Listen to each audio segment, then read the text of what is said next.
Hello guys, तो आज के वीडियो में हम 3 टॉपिक को कवर करने जा रहे हैं। सबसे पहले हम ट्रांसपायरेशन या वाष्पोत्सर्जन देखेंगे। उसके बाद टाइप्स ऑफ ट्रांसपायरेशन देखेंगे। देन हम मैकेनिज्म ऑफ ट्रांसपायरेशन देखेंगे। तो आज के वीडियो में हम 3 टॉपिक कवर करेंगे, तो वीडियो को एंड तक ज़रूर देखें। चलिए स्टार्ट करते हैं। सबसे पहला ट्रांसपायरेशन।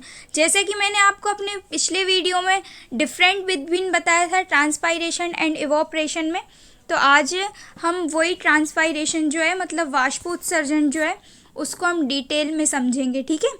वाष्पोत्सर्जन को उत्स्वेदन भी कहते हैं। ठीक है।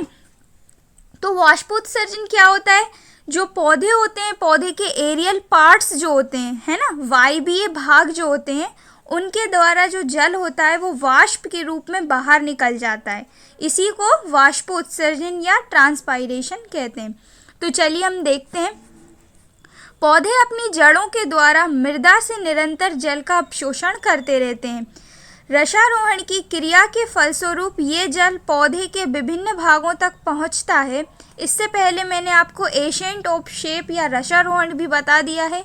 तो रसारोहण क्या होता है ये भी आप मेरी पिछली वीडियो में देख सकते हैं, डिस्क्रिप्शन में मैंने लिंक दे दी है। तो रसारोहण की क्रिया के फलस्वरूप ये जल पौधों के विभिन्न भागों तक पहुंचता है।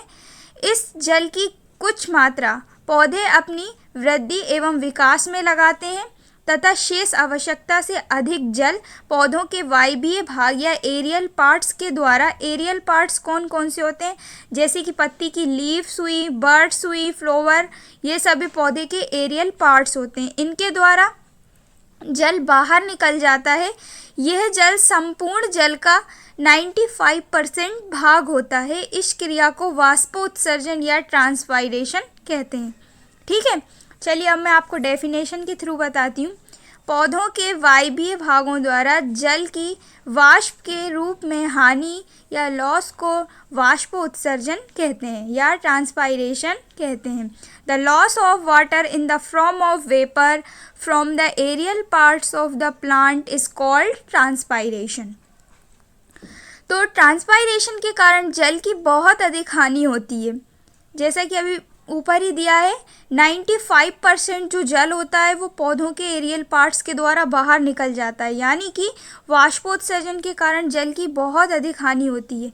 ऐसा नहीं सभी जो प्लांट होते हैं वो जल की हानि नहीं करते हैं। कुछ प्लांट जो होते हैं जो संतृप्त अवस्था में उगते हैं, केवल वही वाटर लॉस ऑफ वाटर ज़्यादा मात्रा में करते हैं। लेकिन कुछ पौधे ऐसे होते हैं जो कि बहुत कम वाटर का लॉस करते हैं। फॉर एग्ज़ाम्पल मरुस्थलीय जो पौधे होते हैं, जैसे कि कैक्टस वगैरह हुए, वो बहुत कम पानी का लॉस करते हैं। तो यह विभिन्न प्रकार के पौधों पर निर्भर करता है। जैसे कि जल संतृप्त अवस्था में उगने वाले वृक्ष, ताड़ का वृक्ष हुआ, जो कि एक दिन में 500 लीटर से अधिक जल की हानि करता है। ठीक है। जो ताड़ का वृक्ष होता है वो एक दिन में 500 लीटर से अधिक जल की हानि करता है। सेब जो होता है वो 5 से 10 लीटर जल एवं मक्के का वृक्ष 2 से 3 लीटर प्रतिदिन जल की हानि करता है। जबकि मरुस्थलीय वातावरण में उगने वाले पौधे, फॉर एग्जांपल कैक्टस हुआ, वो प्रतिदिन 0.02 से भी कम जल का लॉस करता है, क्योंकि उन्हें अपने जीवन के लिए ही पानी बहुत कम मात्रा में मिलता है। तो वो लॉस कैसे करेंगे? तो इसलिए वो जो कैक्टस होते हैं जो कि मरुस्थलीय वातावरण में उगते हैं, ऐसे पौधे वो बहुत ही कम वाटर का लॉस करते हैं। अतः C4 पौधों की अपेक्षा C3 पौधे जल की हानि अपेक्षाकृत अधिक करते हैं। ठीक है। तो C3 और C4 पौधे जो हैं वो मैं आपको आगे बताऊंगी ये क्या होते हैं। ये तो हो गया ट्रांसपायरेशन का इंट्रोडक्शन, डेफिनेशन। अब हम देखेंगे टाइप्स ऑफ ट्रांसपायरेशन या वाष्पोत्सर्जन के प्रकार। पौधों के सभी वायवीय भागों के द्वारा वाष्पोत्सर्जन होता है। वैसे तो पौधों के सभी वायवीय भागों के द्वारा वाष्पोत्सर्जन होता है, किंतु पौधों की जो पत्ती होती है उसके द्वारा वाष्पोत्सर्जन सबसे अधिक मात्रा में होता है। तो वाष्पोत्सर्जन 3 प्रकार के होते हैं। सबसे पहला है स्टोमेटल ट्रांसपायरेशन, यानी कि रंध्री वाष्पोत्सर्जन। फिर सेकंड है क्यूटिकल ट्रांसपायरेशन, यानी कि उपत्वचीय वाष्पोत्सर्जन। फिर थर्ड है लेंटिक्यूलर ट्रांसपायरेशन यानी कि बातरंध्री वाष्पोत्सर्जन। तो सबसे पहला देखते हैं स्टोमेटल ट्रांसपायरेशन यानी कि रंध्री वाष्पोत्सर्जन। रंध्री वाष्पोत्सर्जन यह पत्तियों पर स्थित रंध्रों या स्टोमेटा के द्वारा होता है। इसे पर्णीय या फोलायर ट्रांसपायरेशन भी कहते हैं। यह वाष्पोत्सर्जन का लगभग 80 से 95% भाग होता है। ये जो होता है वो पत्तियों में स्थित स्टोमेटा या रंध्रों के द्वारा होता है। ये जो स्टोमेटल ट्रांसपायरेशन होता है, ठीक है। फिर सेकंड है क्यूटिकल या फिर उपत्वचीय ट्रांसपायरेशन वाष्पोत्सर्जन। यह पौधों की बाह्य त्वचा के ऊपर स्थित क्यूटिकल के द्वारा होता है। यह वाष्पोत्सर्जन का 5 से 10% भाग होता है। इसकी दर उष्णकटिबंधीय जलवायु में अधिक व मरुस्थलीय जलवायु में कम होती है। जो पौधे होते हैं, पौधों की बाह्य त्वचा के ऊपर जो क्यूटिकल होते हैं उनके द्वारा उपत्वचीय वाष्पोत्सर्जन होता है।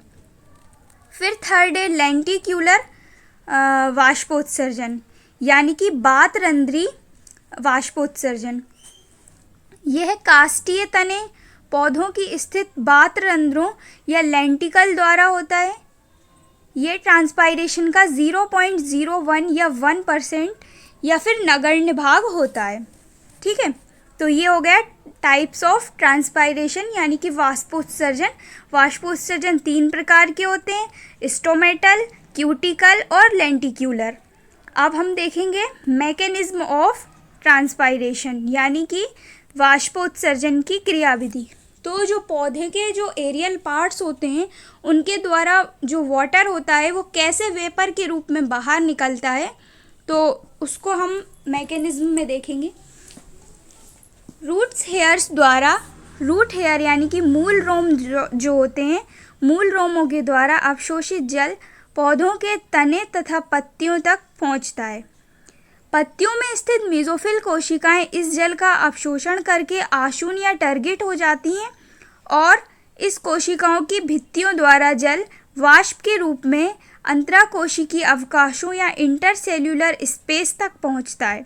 ये स्पेस आपस में एक दूसरे से कनेक्टेड रहते हैं। सबसे पहले जो रूट हेयर्स होते हैं, उन रूट हेयर्स के द्वारा जो वाटर होता है, वाटर एब्जॉर्ब किया जाता है।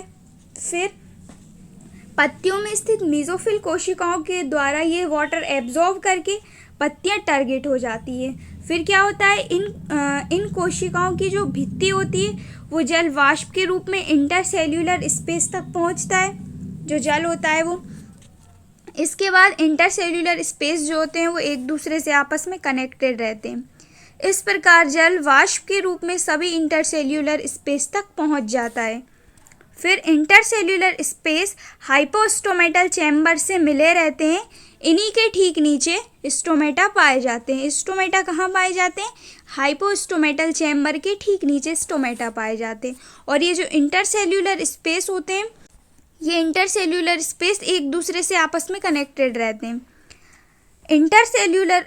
स्टोमेटा हाइपोस्टोमेटल चैम्बर व वायुमंडल के बीच विंडो का कार्य करता है। स्टोमेटा जो होते हैं वो हाइपोस्टोमेटल चैम्बर और वायुमंडल के बीच विंडो यानी कि खिड़की का कार्य करते हैं।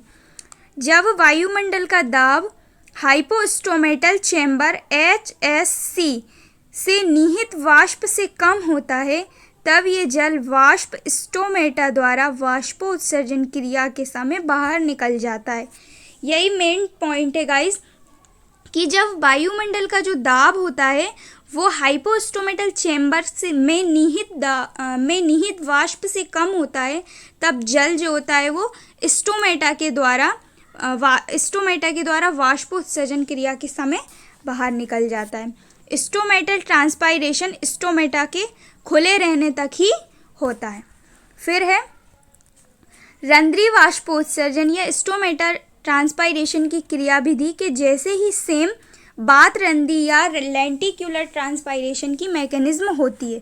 जबकि जो क्यूटिकल ट्रांसपायरेशन मैंने अभी आपको बताया था, क्यूटिकल ट्रांसपायरेशन में जल के प्रति अधिक पारगम्य नहीं होती है, फिर भी ये पौधों की बाह्य त्वचा से अंतःशोषण व अंतःचूषण द्वारा जल का अवशोषण करते हैं। यह अंतःचूषित जल वातावरण में जल वाष्प की कमी होने के कारण धीरे धीरे बाहर निकल जाता है और उपत्वचा की मोटाई बढ़ने से अंतःचूषण दाब कम हो जाता है, अतः मोटी उपत्वचा द्वारा ट्रांसपायरेशन की क्रिया नहीं होती है। यह क्यूटिकल दिन के समय सिकुड़ जाती है और मोटी हो जाती है, जबकि रात्रि के समय पतली हो जाती है फैलकर, अतः क्यूटिकल ट्रांसपायरेशन जो होता है वो रात्रि के समय अधिक होता है। तो ये हो गई मैकेनिज्म ऑफ ट्रांसपायरेशन, यानी कि जो जल होता है पौधों के एरियल पार्ट्स के द्वारा कैसे निकलता है वो मैंने आपको मैकेनिज्म में समझा दिया है। आई होप आपको समझ में आ गया होगा। तो आज के वीडियो में हमने तीनों टॉपिक कवर कर लिए हैं। मोस्ट आईएमपी टॉपिक है ट्रांसपायरेशन। सो गाइज आप नोट्स अपना प्रॉपरली बना लें और वीडियो अच्छा लगा हो तो लाइक शेयर सब्सक्राइब जरूर करें। इसके बाद में आपको ओपनिंग एंड क्लोजिंग स्टोमेटा जो कि वेरी आईएमपी नोट्स है उसकी वीडियो मैं आपको दूंगी। So thank you so much for watching.